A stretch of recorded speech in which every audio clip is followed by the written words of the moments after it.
James Gunn is a busy little bee these days. Not only is he helming the DCU and getting all these different movies and shows set up, he also just came out with Superman, which is finally on digital after like a month? That came out insanely fast, and he says it's because he wants people to have a chance to see it before watching Peacemaker Season 2, since characters from that movie are going to be showcased in the show. It's nice that James Gunn's having that level of consistency between his products. Is what I said before I turned on Peacemaker Season 2 and it instantly retconned something from Season 1. And I want to tell you all about it in the second half of this video, but for right now, I just want to give my review on the initial first episode of Season 2, tell you what to expect in a spoiler-free fashion, then I'll dig into spoilers in that second half. So join me right now.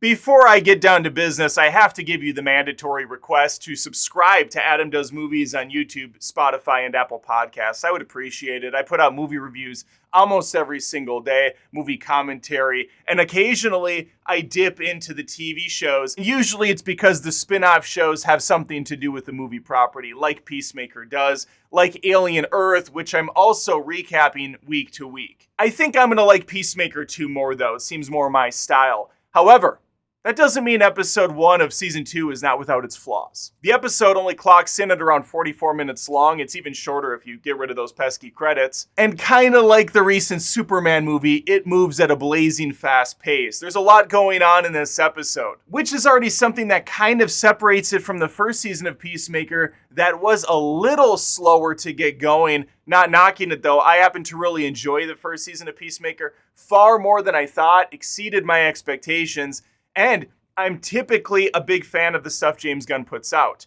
That said, wasn't huge on Superman. I thought it was a fine, fun, family, kind of dumb movie. Didn't have the depth or the emotion or the weight that I thought it was going to have. And I'm actually going to be talking with a couple gentlemen about Superman movies in general a little bit later today on a live stream if you're watching this the day it releases. Thankfully, our season 1 crew returns, even some people I wasn't expecting to. The headliner, of course, being John Cena as Christopher Smith, aka Peacemaker. Then we have Agent Harcourt, played by Jennifer Holland. Leota's here, Adrian's back, aka Vigilante. Just a small little morsel of a role in this first episode. A lot of the cast doesn't have a ton to do outside of Peacemaker and Harcourt. If you were worried Peacemaker Season 2 was going to calm down on the vulgarity, the immaturity, and the sexual content, you don't have to be worried. James Gunn sets the standard right out of the gate in this episode.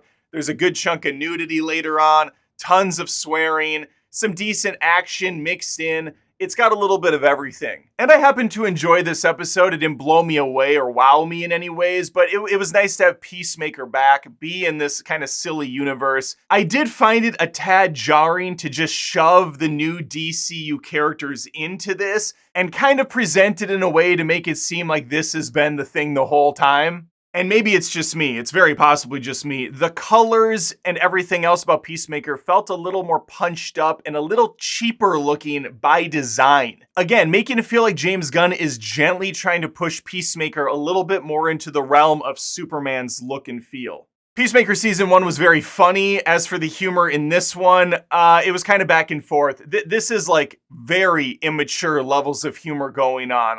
Even more so, I would say, than Season 1, which was, there was conversations about penises constantly. And if you've been watching my channel, you know I'm not above that. I mean, the channel's called Adam Does Movies, for crying out loud. It's not deep, bro. I just didn't find a lot of the childish banter in this first episode to really hit the mark, especially a conversation about owls later that could have been funny, but it never really goes anywhere interesting. And there's several conversations like that where I was going, where are you going with this, James Gunn? The most important thing the season lead can do, though, much like baseball, is get someone on the base and showcase to the audience what they can expect going forward. Really set the tone for what's to come, and Peacemaker Episode 1 does that. With a concept that we've seen definitely too far of in the MCU as of late, but I think that James Gunn is going to handle it in a way that leads to a more emotional, more satisfying stake to come. And by the time this episode winds down, we know exactly what we're going to get going forward with this series, and it seems like it's going to be a very interesting one. So, the first episode did its job. It set the standards, it set the tone, and I'm excited for what the rest of the season has to offer. Far from a perfect episode, but it was great to have the gang back. And again, you get some action, you get humor, you get a little bit of drama. It's got a bit of everything, and that's where I think James Gunn excels the best, is taking these broken characters, having them interact, and kind of pushing them places where you don't expect them to end up. All right, there you have it. Now let's get into the spoilers. I'm going to break down the episode a little bit, talk about the pros and cons further, and we start with what I think is a pretty big con that could have easily been tweaked to work better. And please bear with me as I over-explain this a little bit for people that are not familiar with all the inner workings of the DCEU, now DCU. So, Peacemaker Season 1 came out when the DCEU, the DC Extended Universe, which is their movies, which included Man of Steel, Batman v Superman, Wonder Woman, Flash, Aquaman, all those movies that came out just a little while back. Peacemaker was a series that spun off The Suicide Squad, also part of the DCEU. When the Season 1 finale hits, Peacemaker and his crew just got done saving Earth. They're leaving the barn into an open field where we see the Justice League's silhouettes come down. I think Aquaman says something, the Flash maybe has some commentary, I don't know, only a couple of them interact. But we see them all there. Except for Cyborg, I think he was missing.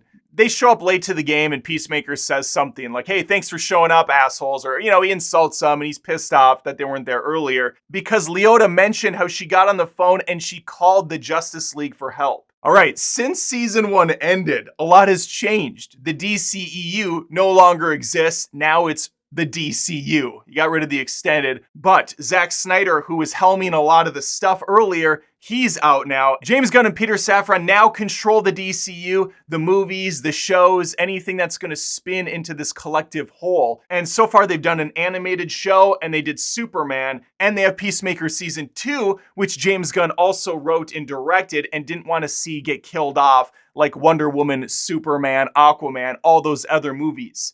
Those movies are done. They're gonzo. But he wanted to keep Peacemaker because it was very successful and it was a good show. So what does he do?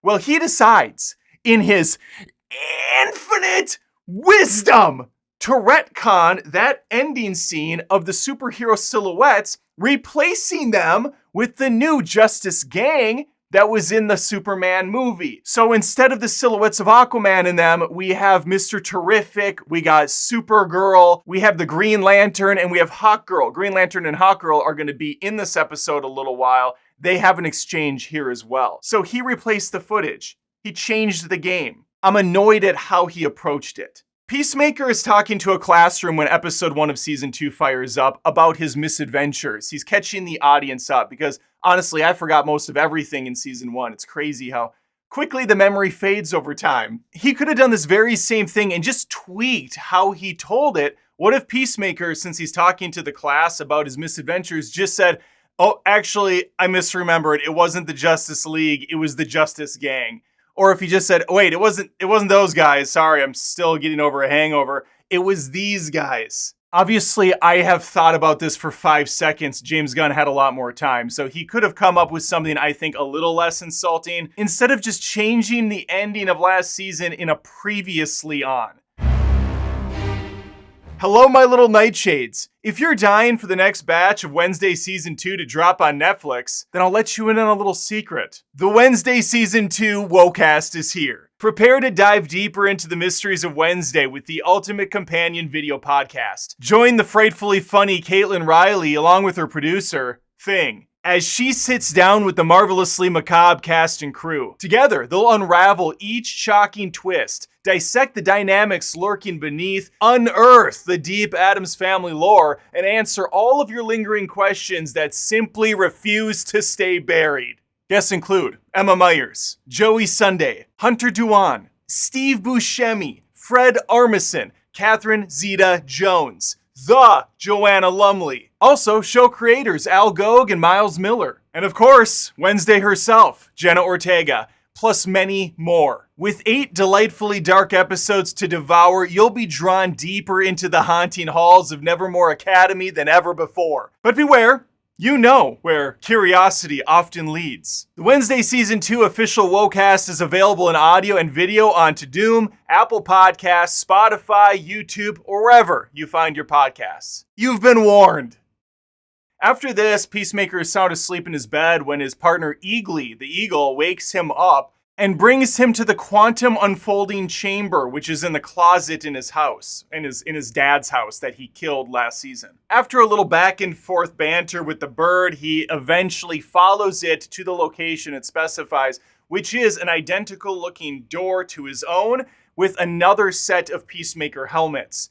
He opens the door and on the other side sees his old man alive and breathing. He freaks out, he shuts the door again, and then the episode plays out as if that wasn't the biggest deal ever. This is another part of the issue I have with this episode. If you were to see a dead loved one, or maybe it's not even a loved one so much in his case with his father, they had a very complicated relationship, that would probably be on top of your mind for the rest of your life until you solved whatever was going on there. But Peacemaker continues the rest of his day as if nothing really happened. And so now what Peacemaker Season 2 has introduced to us is the multiverse is alive and well in the DCU. MCU played it for all it was worth, and I think it was a very messy situation over there. Hopefully James Gunn can utilize it better. Based on his past storytelling and based on this episode alone, I think it's going to have a lot more heart, and I think they are going to use the multiverse in a proper way, but we'll see. The most important thing then comes up, a brand new intro to Season 2, complete with new song and dance, and I have to tell you, not huge on it. I was hoping we'd get a new dance number. We did, but a lot of it feels like a crappier version of what we had in the previous season. The music choice was not great. I did laugh my ass off when Eagly once again is trying to hit his mark and he's annoyed by the actors who didn't get in formation properly, so he has to sidestep them. That was really funny. Love the animation there. Overall, though, it's really hard to top Season 1's bombastic, kick-ass intro and song. It was mandatory watching in my house, and I loved it every time. This one, it goes on a little long. It doesn't have the spice. I don't know. I might skip it, which is sad to say. Leota picks up Chris at his house after the whole mishap with his father, and she's taking him to the Justice Gang tryouts. This is what I said in my review earlier, where it just feels so weird that the Justice Gang and the Superman stuff is fully in on this show. Like, we didn't get a proper introduction to any of it. Now we're just right in there. It's always been. It's more of an interrogation, though, as he's in front of a one-way mirror where you have Hawkgirl, Maxwell Lord, and Green Lantern on the other side. This scene played out a lot longer than I thought it was going to, and it was almost entirely for jokes purposes. None of them really land here either. A lot of the humor is based around being on a hot mic. They keep insulting Peacemaker, saying he's a total dipshit, he sucks, and the mic flipping is not doing anything because Green Lantern thought it would be funny or something. I don't know. It was okay.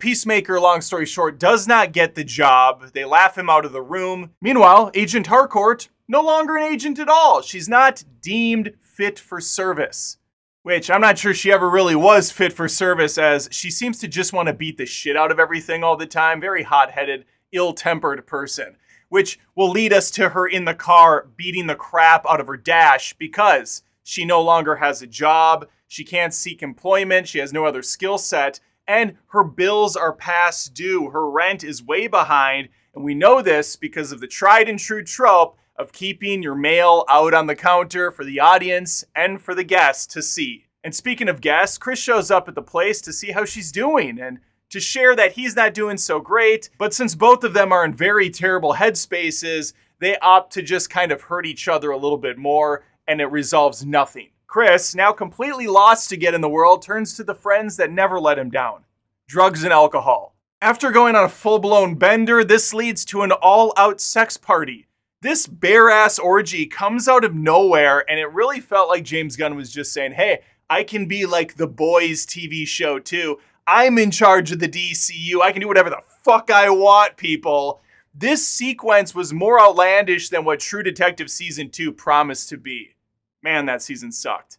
While this is happening, John, his buddy, is across the street monitoring the entire thing going down. This is at the instruction of Senior Rick Flag, the father of the same Rick Flag that Peacemaker killed in The Suicide Squad. We all keeping up still? Rick Flag Sr. is the head of Argus, A-R-G-U-S. What that stands for is anyone's guess. I'm pretty sure it has something to do with monitoring metahumans, but he's clearly on his own vindictive side quest right now as he knows what happened to his boy and who's responsible. So he's looking for anything to pin on Peacemaker. And I do believe having the means to access a door with a quantum chamber inside would count as something illegal.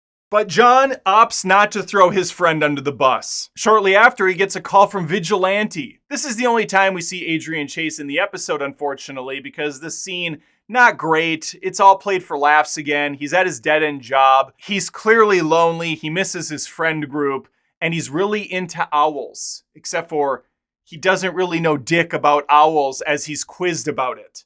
Long story short, no one seems to be in a good place after saving the freaking world. In fact, most of them are in worse spots than they started. Chris, still nursing that hangover, decides to go back to the other Peacemaker dimension. There he's going to be reunited with not just his dead old man, but also his dead brother that he killed as a child accidentally. And these two knuckleheads seem to be in a lot better headspace than Chris was accustomed to in his own world. They have a very nice sit-down chat, which prompts Peacemaker to tell his brother, Roy from The Office, that he loves him.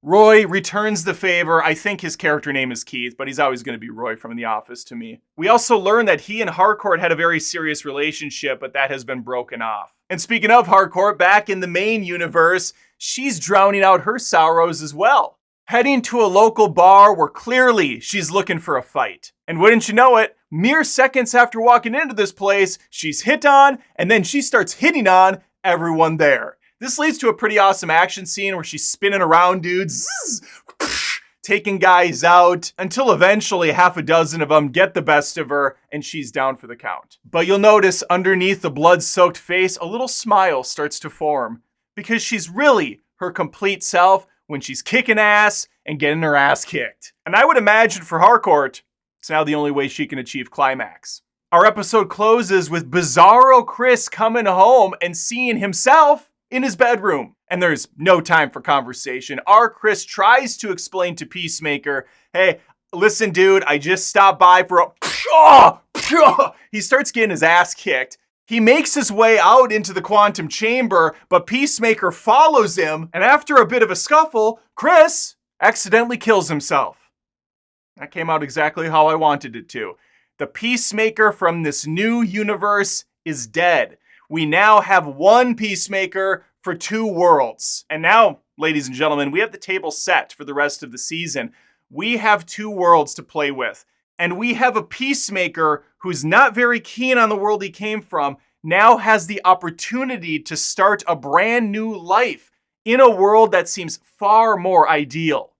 But we're only one episode in, anything can happen, but I just want to say I'm very intrigued. I love this idea of having a character who's broken over here, possibly being able to mend everything over there. In fact, it seems like a lot of it's already built up for him. So yeah, I would say this was a successful first episode to get me hooked on the rest of the season. It built up enough goodwill from season 1 where I'm going to give it a shot either way, even if some of the jokes didn't really land here, and I'm a little less interested in Gunn's new Superman stuff making its way here than I am just building off the foundation of what he did with these original characters in season 1. Let me know your thoughts, though. Are you very excited to see Hawk Girl and Green Lantern here? Or are you kind of like me where you're like, fine, throw them in if you want, but I don't have much interest in that shit. I'm here for Vigilante. I'm here for Eagly. I'm here for Cena. Please let me know by leaving a comment below. And I'm going to tell you the same thing I tell folks on my show every time I do these initial recap videos and reviews. If there's enough interest based on views, comments, likes, whatnot, I continue the season. I continue doing the recap videos. That's what I did with Alien Earth. Those are actually recrap videos because even though I was incredibly pumped for the show, the first 2 episodes really not only let me down but pissed me off. And so I'm recrapping the rest of the season because people watched the videos and liked them. I've done other shows where I've been positive, like Better Call Saul, Righteous Gemstones, and no one really gave me the time of day on those videos, so I did not continue on with them. So it's up to you whether or not I go forward covering Peacemaker or not. Please think of subscribing to the show, Adam Does Movies, on YouTube, Spotify, Apple Podcasts. Like this video and leave a comment if you liked it and feel the need to leave a comment. And hopefully, if you're watching this day of release, I see you on that Superman live stream at 7 p.m. Central Time, and hopefully you stick around for future videos. All right, take care. If you appreciate my content, I am a one-man band. This is a ton of work, and you want a way to give back. Head on over to patreon.com/AdamDoesMovies. There's tons of exclusive perks over there. Look at these awesome supporters so far. There's some of the best people on this planet, and you could be one of them. You could be right there alongside, and I would appreciate it.